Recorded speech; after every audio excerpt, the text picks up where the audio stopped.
ਵਾਹਿਗੁਰੂ ਜੀ ਕਾ ਖਾਲਸਾ ਵਾਹਿਗੁਰੂ ਜੀ ਕੀ ਫਤਿਹ। ਗੁਰੂ ਪਿਆਰੀ ਸਾਧ ਸੰਗਤ ਜੀਓ, ਅੱਜ ਦਾ ਸ਼ਬਦ ਜਿਹੜਾ ਅਸੀਂ ਵਿਚਾਰਨ ਜਾ ਰਹੇ ਹਾਂ ਉਹ ਧਨਾਸਰੀ ਰਾਗ ਦੇ ਅੰਦਰ ਮਹੱਲਾ ਚੌਥਾ ਦੇ ਸਰਲੇਖ ਹੇਠ ਦਰਜ ਹੈ। ਚੌਥੇ ਪਾਤਸ਼ਾਹ ਧੰਨ ਧੰਨ ਗੁਰੂ ਰਾਮਦਾਸ ਜੀ ਦਾ ਸ਼ਬਦ, ਮੇਰੇ ਸਾਹਾ मैं हर दर्शन सुख होए, हमरी बेदन तू जानता शाह, अवर क्या जाने कोई रहो। साचा साहिब सच तू मेरे शाह, तेरा किया सच सब होई, झूठा किस को आखिए साहा, दूजा ना ही कोई। सबना बिच तू बरतदा शाह, सब तुझे ध्यावे दिन रात, सब तुझ ही थावों मंगदे मेरे साह, तू सबना करहें एक दात। सब को तुझ ही बिच है मेरे साह, तुझ ते बाहर कोई नाहीं, सब जिया तेरे तू सब सदा मेरे साह, सब तुझ ही माहे समाहे।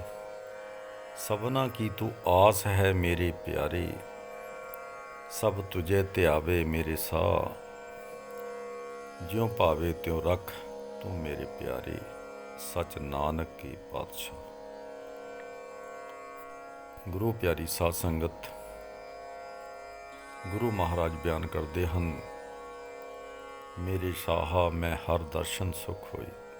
ऐ मेरे शाह, ऐ मेरे मालक, ऐ मेरे खजानियां दे खजाने, खजानियां दा शाह, मैं तेरे दर्शन करके ही सुख नूं प्राप्त हुंदा हां। जदों तेरे दर्शन हो जाते हैं तो सुख हो जाता है, नहीं तो सुख नहीं हुंदा, मैं दुख दे विच हुंदा हां। हमरी बेदन तो जानता साहा, अवर क्या जाने कोई। मेरी हमरी बेदन भाव तकलीफ दुख जिहड़ी अंदर दी चिंता है उहनूं तू जानदा है, बाहरला कोई जान नहीं सकता, क्योंकि तू सारियां दे अंतर वसदा है। अवर क्या जाने कोई, होर कोई जान नहीं सकता, तू ही अंतरजामी है रहाऊ।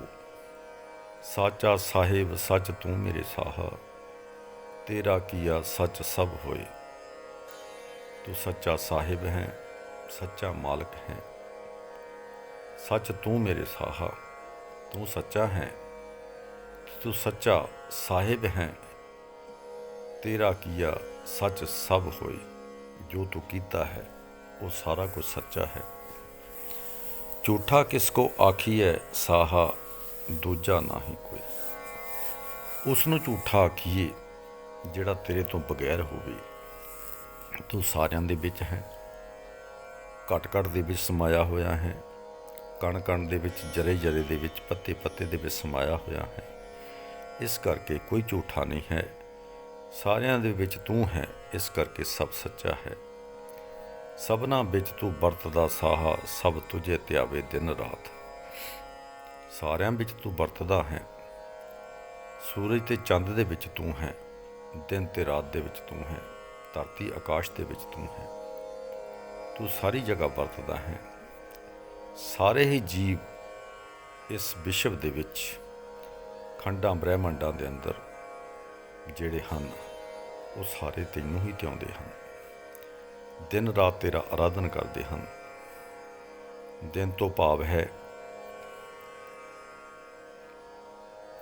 जदों प्रकाश हुंदा है, सफेद तई आउंदी है, बाल सफेद हुंदे हन, ये दिन है। ते रात्रि जदों काले वाल हुंदे हन। ये दोनों समयां दे विच, जवानी दे विच तां बुढ़ापे दे विच, सारे तैनूं ही ध्याउंदे हन। सब तुझ ही थावों मंगदे मेरे साहा, तेरे थां दे उत्ते, तेरे दरबार दे उत्ते सारे आके मंगते बनदे हन। तू सबना करे एक दात, तू सारियां दे उत्ते अपनी दातां दी रहमत करदा हां। ਜਦੋਂ ਤੇਰੀ ਇੱਕ ਬਖਸ਼ਿਸ਼ ਹੋ ਜਾਂਦੀ ਹੈ ਤੇ ਸਾਰਾ ਕੁਝ ਪ੍ਰਾਪਤ ਹੋ ਜਾਂਦਾ ਹੈ। ਸਾਰੀਆਂ ਦਾਤਾਂ ਹੀ ਮਿਲ ਜਾਂਦੀਆਂ ਹਨ। ਸਭ ਕੋ ਤੁਝ ਹੀ ਵਿੱਚ ਹੈ ਮੇਰੇ ਸਾਹਾ, ਤੁਝ ਤੇ ਬਾਹਰ ਕੋਈ ਨਾ ਹੈ। ਸਾਰਾ ਕੁਛ ਤੇਰੇ ਵਿੱਚ ਹੈ, ਤੇ ਤੋਂ ਬਾਹਰ ਕੁਛ ਨਹੀਂ ਹੈ। ਤੁਝ ਤੇ ਬਾਹਰ ਕੋਈ ਨਾ ਹੈ। ਸਭ ਤੇਰੇ ਹੁਕਮ ਦੇ ਵਿੱਚ ਵਰਤ ਰਿਹਾ ਹੈ। ਤੂੰ ਸਾਰਿਆਂ ਦੇ ਵਿੱਚ ਹੈ।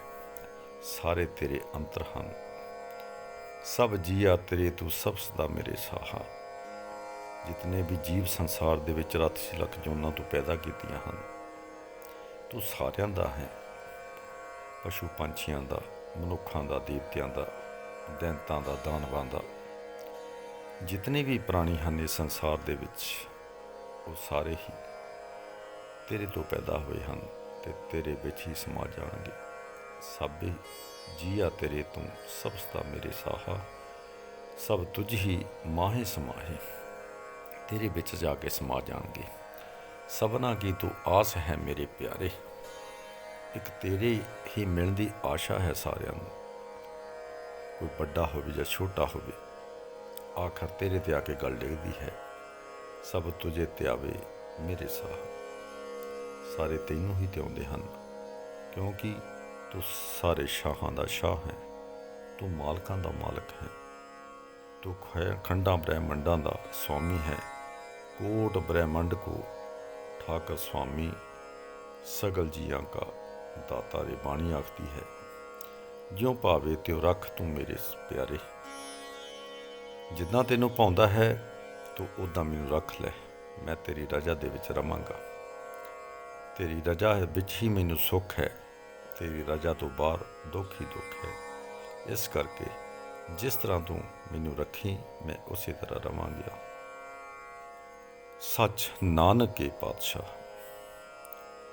ऐ सच रूप परमेश्वर तू नानक दे पातशाहां दा पातशाह है। भाव राजां दा महाराजा, राजन राज, भानन भान, देवान देव, उपमा महान। तेरी उपमा कही नहीं जाती। तू पातशाहां दा पातशाह है। नानक तेरी रजा दे विच है। ਇਹ ਗੁਰੂ ਸਾਹਿਬ ਦਾ ਬੜਾ ਪਿਆਰਾ ਸ਼ਬਦ। ਪਿਆਰੀ ਸਾਧ ਸੰਗਤ, ਇਸ ਦਾ ਭਾਵ ਅਰਥ ਇਹ ਹੈ ਕਿ ਅੰਤਰ ਬਾਹਰੀ ਉਹੋ ਹੀ ਹੈ। ਉਸ ਦਾ ਹੀ ਆਰਾਧਨ ਕਰੀਏ, ਉਸ ਦਾ ਹੀ ਚਿੰਤਨ ਕਰੀਏ, ਉਸ ਦਾ ਹੀ ਸੰਕਲਪ ਕਰੀਏ ਤੇ ਉਹ ਸਾਡੇ ਉੱਤੇ ਮਿਹਰਬਾਨ ਹੋਵੇ ਤੇ ਸਾਡਾ ਆਉਣ ਜਾਣ ਦਾ ਚੱਕਰ ਔਰ ਕਸ਼ਟ ਕਲੇਸ਼ ਸਾਰੇ ਹੀ ਖਤਮ ਕਰ ਦੇਵੇ, क्योंकि वो पातशाहां दा पातशाह है। वाहिगुरू जी का खालसा, वाहिगुरू जी की फतेह।